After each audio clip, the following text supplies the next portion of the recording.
things are still kind of fresh. Like we keep finding out new things about Emily and Colin, like just seeing things that they can do that we didn't know they could do. And there's just this like energy in that video that she brought this whole new energy to it that is like incredible. Of all the videos that we're doing, this one is definitive of what From Zero is.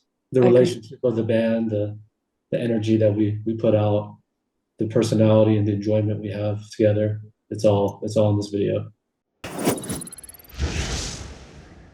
It is Kevan Kenney, and we are joined by the gentleman of Linkin Park. Hello, everyone. Hello, Hello. Kevin. Hi, Kevin. Now you guys are actually calling in from how do I say this? Bogota, Colombia. Bogota. Bogota. I knew I'd get it wrong. I'm from New Jersey, and there's a town called Bogota, so I just figured it was the same. But lo and That's behold, funny.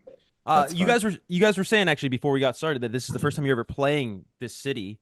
How is that possible with how many shows that Linkin Park has done that you've missed cities? It's almost hard to imagine.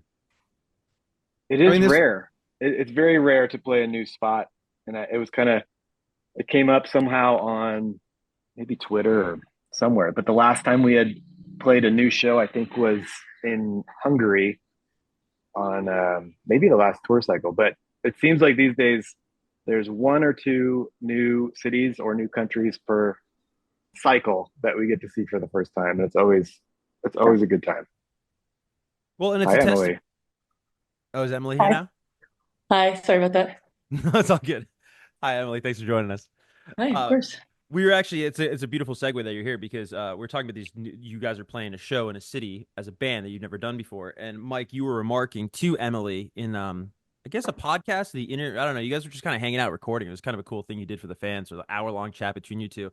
And you were remarking, Mike, about how it's amazing how despite everything you guys have done, there's still new experiences to be had. And I'm curious to get inside your mind of going into the release of this album because the stakes are obviously so high. At least I would imagine, right? In terms of expectations, you guys have been, gone for 7 years now, and maybe it's akin to like following up a hybrid theory, but it's even different than that, right? So, what were sort of the emotions and the experience navigating the release of From Zero? I mean, it's really complicated, you know. It's like a for me, um, it was if 2 years ago it was very overwhelming, and I think the best thing that we did was to just like look at basically let things happen in the order and at the timeline that they were gonna happen. Like let things happen organically and not push too hard. And I feel like what ended up evolving was just, we just naturally kind of found each other. We found this new lineup. We found Emily and Colin, and in particular, and the music just kind of came into focus based on what we were having the most fun doing. So, listening to the album, it feels, it sounds almost like a return to roots, which I really love. Two Face is the new single. Well, you smile when I say return to roots, Mike. Why do you smile at that? Because there's a part of it that like I love that there's such a strong Linkin Park DNA in the record. Like it does really feel like Linkin Park, but I think there's a part of it that's the old sound, and part of it that's every era of the band to me in the on the record. Definitely. It's almost like I don't know if anyone's like a car guy at all, but like when they bring back a classic car, but it's like, it still has the DNA of that classic car, like when they brought back the Mustang or something like that, but it's new and improved. But you talk Mm. about that Linkin Park DNA. I don't know if how like, purposeful this was, but I love the little background chatter, even in the first From Zero, the first track. I mean, it really does harken back to like, where's my freaking Frappuccino, and these little like, you guys have always balanced even like the heaviness with humor on the records, and even, back to the mullet days and whatnot of the Linkin Park universe. Was that conscious decisions to include that little background chatter? Was it? How did that happen? I just remember us having so much fun, and we're just like, yeah, just things kind of flow in that way when you're just having so much fun. That's how I thought of it. I think for me, it goes back to the DNA question too, where I don't know if I know well what the Linkin Park DNA is. It's kind of like when you're too close to something, you just do it and then other people tell you they almost like interpret it and then you kind of say, okay, cool, like I'm glad that came across. But I think in any and all of that creation of an album or in working on new music or new stuff, or when there's, I don't know, interstitials or whatever you might want to call it, Kevin, for me those things are just like us doing us and figuring that out and moving forward. And in this process, like one of the things that was so fun and rewarding and cool and energizing was just how when we started gradually integrating Emily and Colin, it felt like Linkin Park. It just felt like it fit for me and for us. And those were like the coolest moments in the entire process. Um, was just feeling like things were kind of gelling and coming together, and we're having a blast doing it the whole time. And so at this stage, being ready to finally have the album out, having people be excited about it, that feels great. Totally. And Joe, I understand that sort of in the lineage or the journey to getting to where we are today with the album, there was an early meeting that you and Mike had where you kind of got coffee and just hung out and talked about all these Linkin Park what ifs. Can you take us back to that day? Yeah, we've talked about that a few times. I think it was just we've known each other for such a long time. I had moved out of town at that point, so definitely wanted to make a point to see the guys whenever I had a chance. And so it became from us hanging out every day, going on the road or in the studio, to not seeing much of each other. So, with people you cherish in your life, you definitely have to put that effort in to just make sure everyone's okay, and just kind of, I guess, kind of reliving the glory days and like knowing that there's so much potential in what we do together, whether it's Linkin Park or just people that make art, whether it's music or a painting or just ideas. There's not a whole lot of people that I have that collaborative creative energy with, and the people on the screen, that's it. you know so um, yeah, I mean, I'm sure there's a lot of what ifs, but it was kind of like, okay, what if we were to do this again? And then it was more important than the goal of putting Linkin Park back together. It was just like, hey, how did this all start? It was just us hanging out, talking about life and things that we like, and how to reverse engineer things that we like in an artistic way. Like, I really enjoyed the spirit of that, and I think that's really where kind of things took off. There, it was just like, okay, let's get together and let's just hang out, and if we're making music, that's it.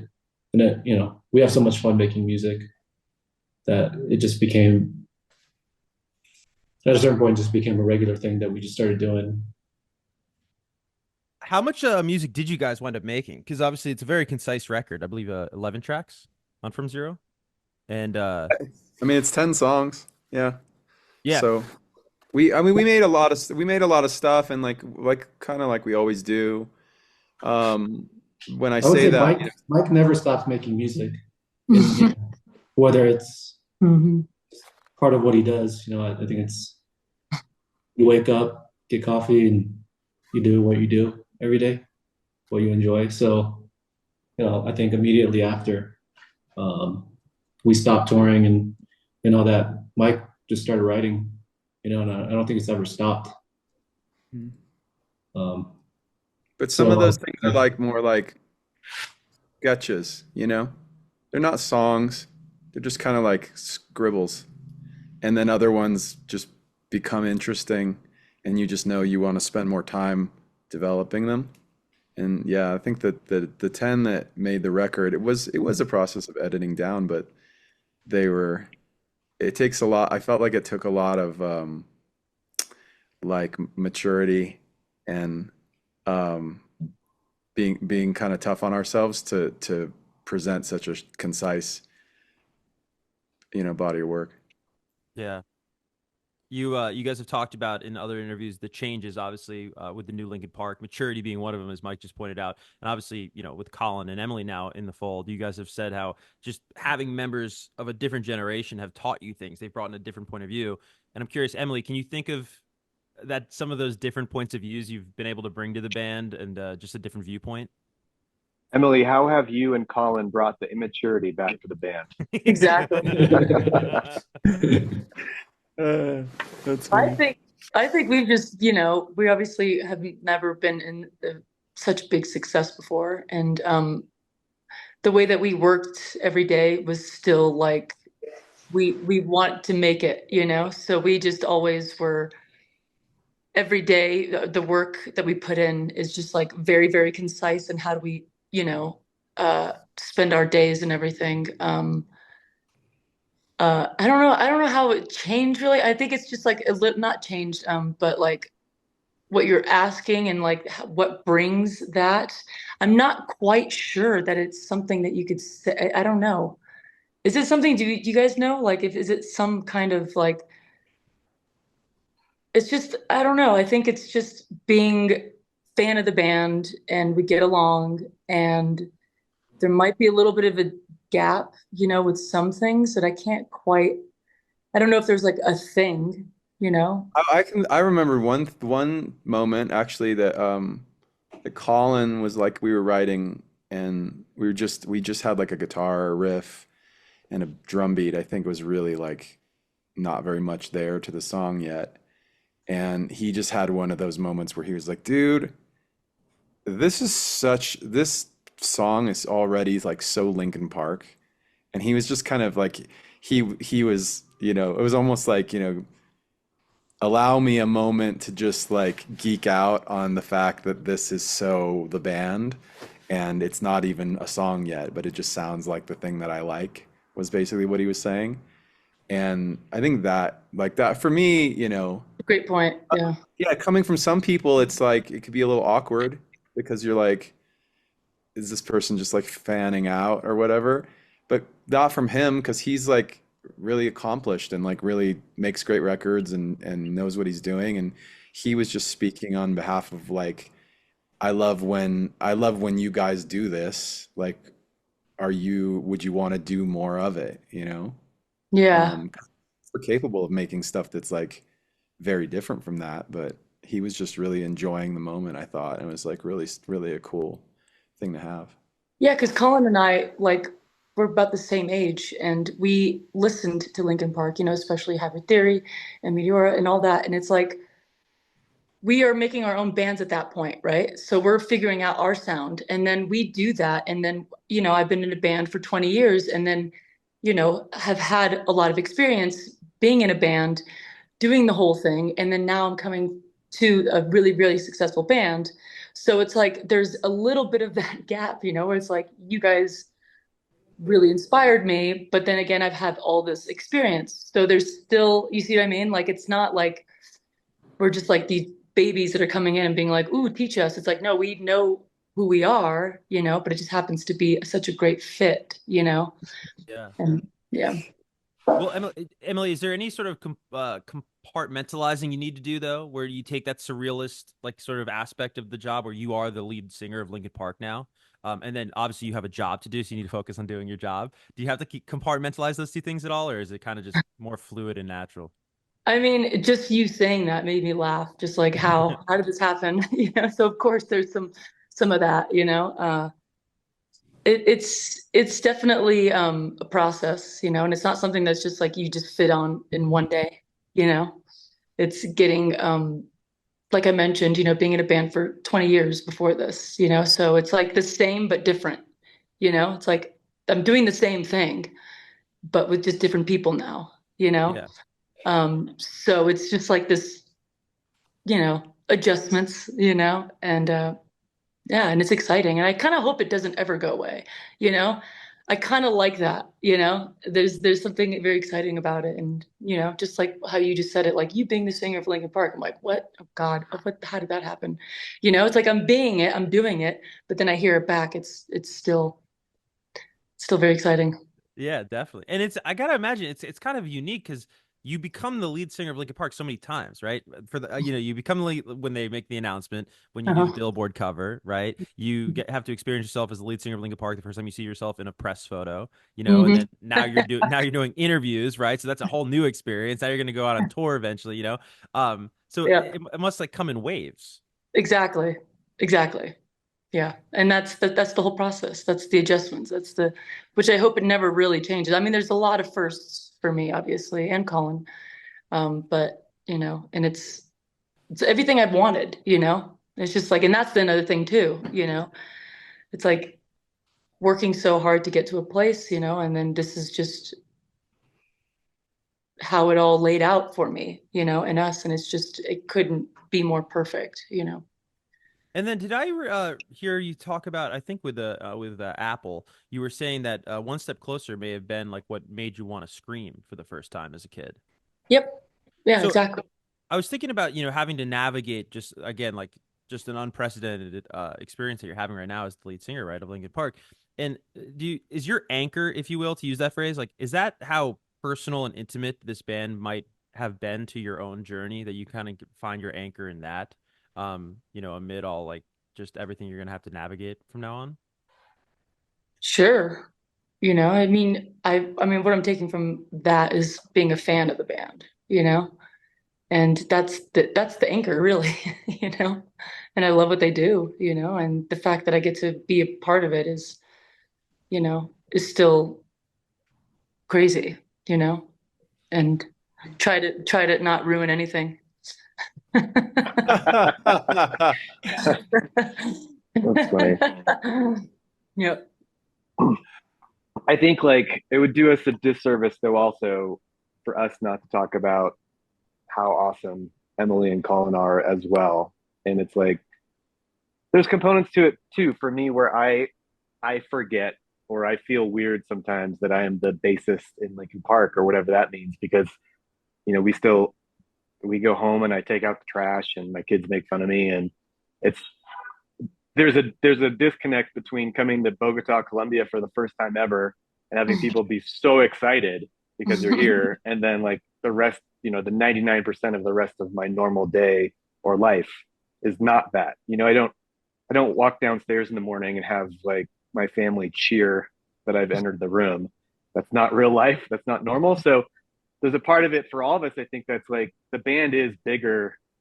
It means more to people. It means more to us in so many ways than just like, oh, we're members of the band or I don't know. It's hard to describe.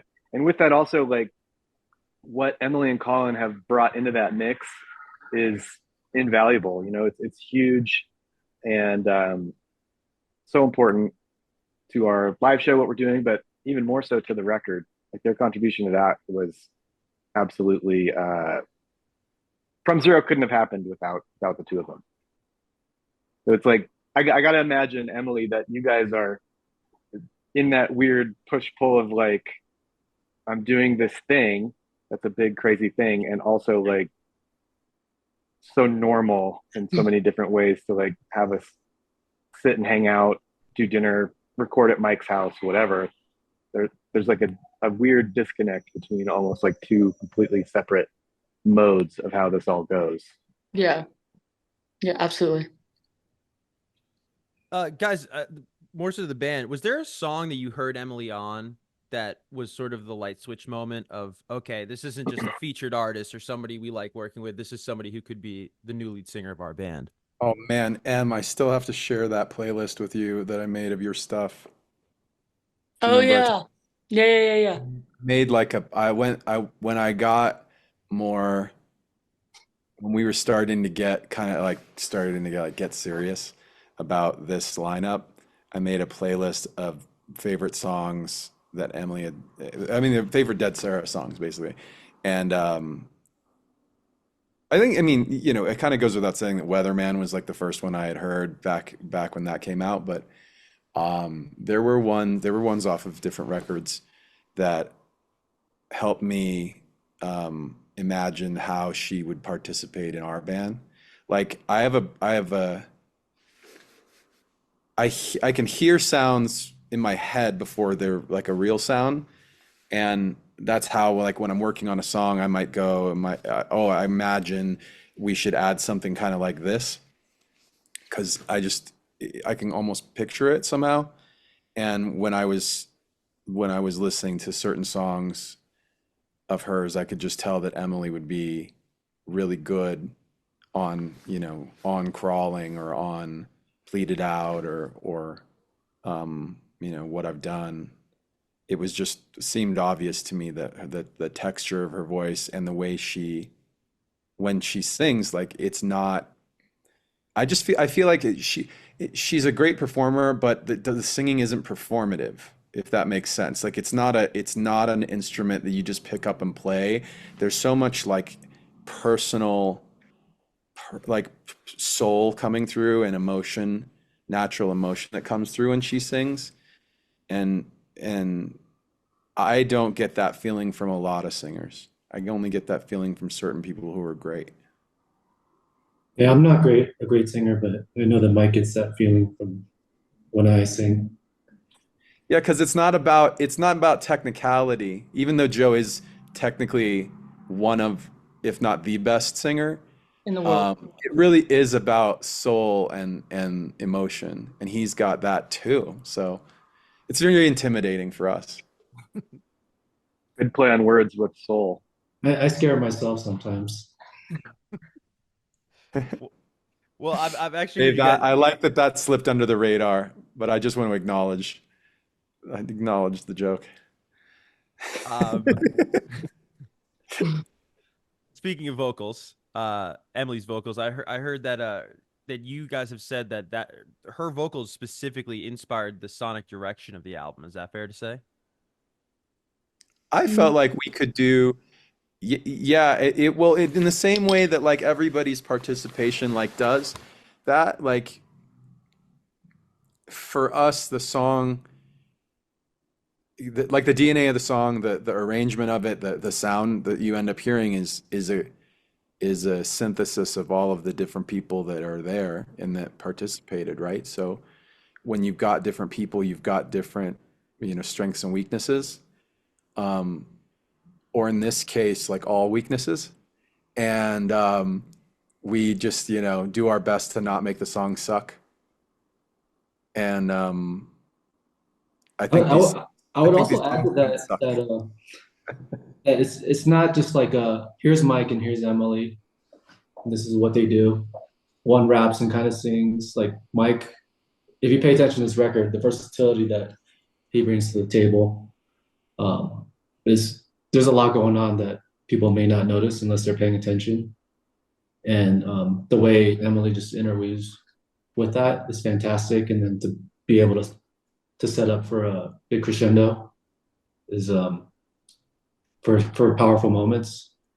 It really comes naturally, Mhm. and that's something that's part of Linkin Park's historical DNA that was really we're really able to encapsulate when we started working with Emily.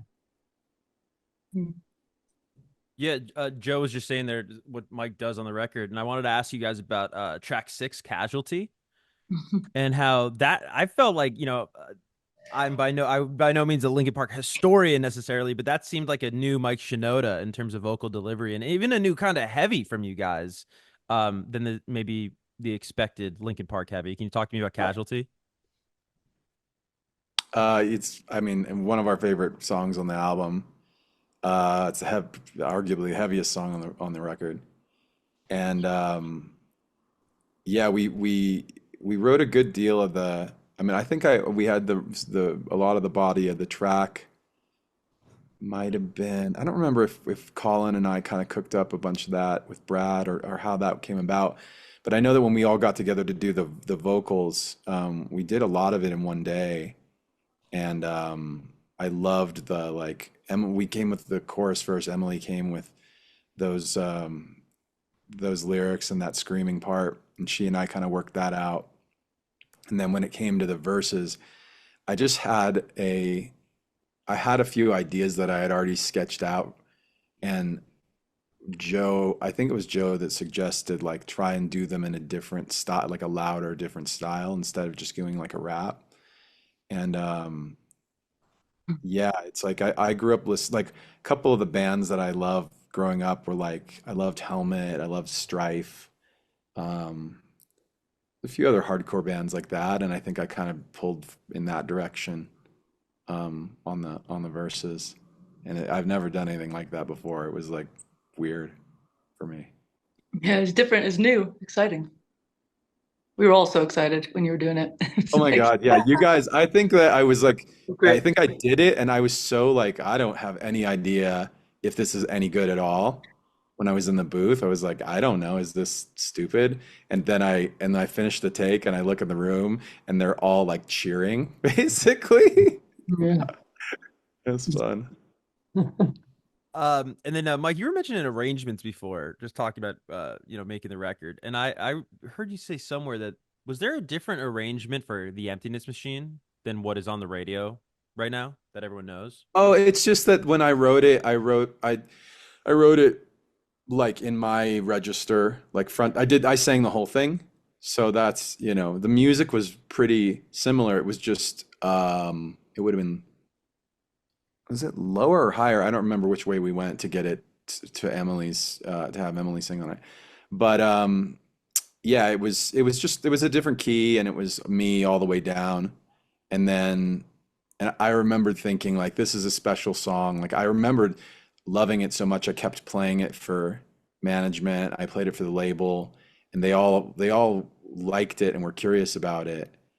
Um, but we realized, okay, if this is like this could potentially be a first single. And so we organized we put Emily in starting on the second verse and beyond, and then we kind of trade off in the bridge. And that once people heard that, like as soon as we heard it that way, we were like, yeah, that's the real song. Like it's way better now. And kind of it's kind of like the rest is history. Like everybody who heard it in that version was like, wow. Another track that I wanted to ask you guys about is Overflow.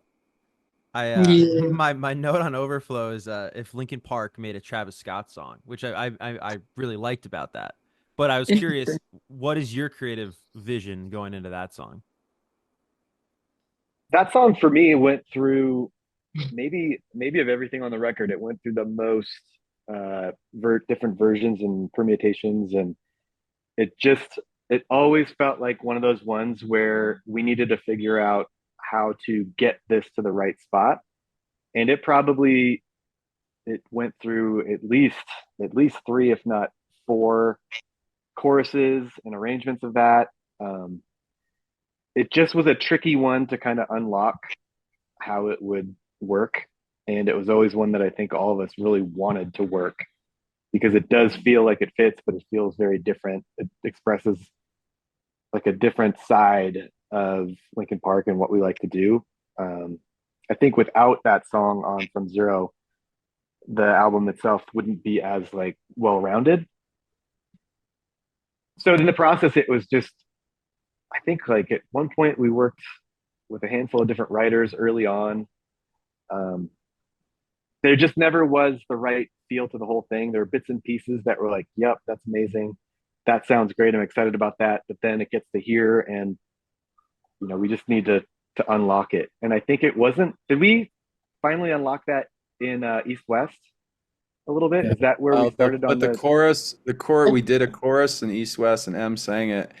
And then like a day later, I was like, oh, I've got a better idea. Yeah. Doing that to that song. I mean, part of the thing about that song, like Dave said, like the original demo we did with a few different friends in the room, and then we came back to it and rewrote it with a different group of people, and then we came back to it a bunch of times after that with just us. And I think that was the part of the key was for us to like almost like kick everybody out of the room and have the band just kind of focus on it and figure it out because the contribution of the other writers on it was super super valuable and it helped make the song what it is, but I don't think the song would have completely worked unless it still sounded like Linkin Park, and in order for it to do that it had to be us. And kind of a different flow for you, Mike, right? Yeah, that was one of the things that was working. Like that different parts of it were things that I went, okay, we have to make this song work because the sounds in the intro are so amazing. The patterns and the words and the verses I really, really like. Um, we finally landed on that chorus, and then the outro of the song is this really weird guitar and kind of like it's almost like production. Some people listen to songs for melodies, some people listen for lyrics, and some people listen just for sounds. And we, in combinations of those things. And we always have, moments on our albums where it's kind of like production moments, like just cool headphone stuff. And I wanted to find a way to do that at the end of that song that felt new and felt, rewarding. And I feel like we got there. Yeah. And the new single that is dropping this week, or it's already out actually once this airs, is Two Face. What can you tell us about that record? It's So fun. super fun.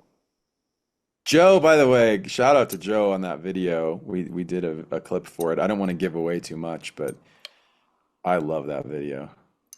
We had 5 hours to shoot it. Go. Yeah, that video had no treatment, but it was just like, okay, this is what we're wearing. This is where we're gonna meet up, and the rest we're just gonna put it on camera. When you see it, you'll understand. Where did you guys shoot it? We shot it the same stages that we had for the launch event in Burbank.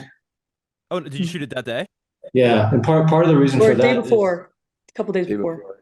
yeah, we had that stage which was going to go away right after the launch event, and I was like, this thing looks too cool to not shoot, and everybody was nice enough to come on a day off when we were pretty exhausted to just make it happen. I'm happy it Totally. did. Yeah. I And mean, then you, Emily, like we keep since things are still kind of fresh. Like we keep finding out new things about Emily and Colin, like just seeing things that they can do that we didn't know they could do. And there's just this like energy in that video that she brought this whole new energy to it that is like incredible. I, I'm I happy would this I would say song. that of all the videos that we're doing, this one is definitive of what From Zero is. The I agree. relationship of the band, the energy that we put out, the personality and the enjoyment we have together. It's all in this video. Hmm. we talked a lot about the term Linkin Park DNA in our conversation today. Part of that DNA, of course, is the visuals. Mike, I've talked to you in interviews in the past about Frank Maddox and just his work with you guys and Deftones, et cetera, throughout the years. Who's behind the cover shot? It's a beautiful cover shot, like and just honestly the whole visual identity of From Zero. Who'd you guys work with?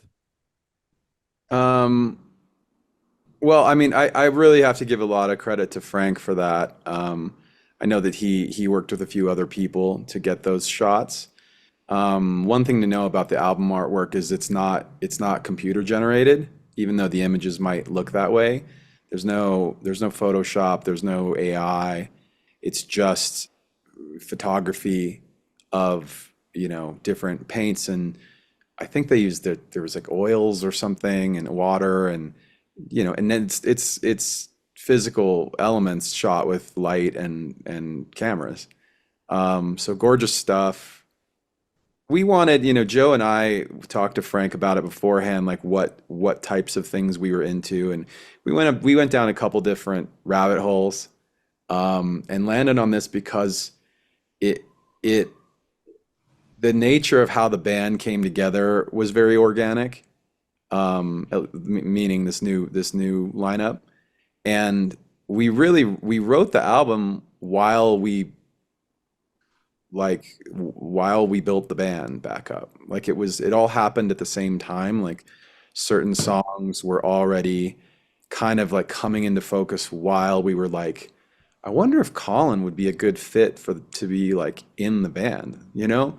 And so that type of thing, it it's not it's almost like not logical, and it's not um something you can manufacture in your mind. Like we couldn't say we're going to do it this way and then execute that step by step. Like you have to just kind of like wander into it and see what's the best fit. And the artwork, you know, it happened that way too. Like even if you said, "Oh, I want to set up this shot of something that looks this way." If you're talking about paints and water, like there's a lot of randomness to it, and you can't control it. And I think that to me, that's one of the things that tied in conceptually. Right on. And the final question, guys. We're headed out on tour. This will come out after tour gets announced. What can you tell fans about what they can expect from the shows? Of course, you've done this. I don't want to call it a mini run. You've done huge shows over the past 2 months. But what is the next forthcoming tour going to look like for fans, or anything you can tease? New songs. Yeah, Yeah, I think we were excited to play the new stuff, so we're gonna add that to the set. I think to like for fans to know, we wanted to set up 2025 touring just in the end of 2024. We've kind of done like a version of putting our toe down on every place where we might play shows all around the globe, and that's not a sustainable way to tour or to keep ourselves sane. So come next year, it's going to be a lot more like shows in different territories. We want to play a ton of places we haven't played in a while, city-wise, country-wise, etc. And it's going to be a lot. It's going to be a lot of shows, but we're really excited about it. It's been so fun reconnecting just in these last couple months. But I think next year is going to be very special, and I think the six of us are looking forward to it and excited about playing new songs and old songs and just reconnecting with the fans everywhere. Yeah, we do want to play a lot of shows, and you know, hopefully every fan that wants to see the band play live will have an opportunity to soon. We are out of time, but I really appreciate you taking the time. Thanks for Awesome. having us. Thanks for having us.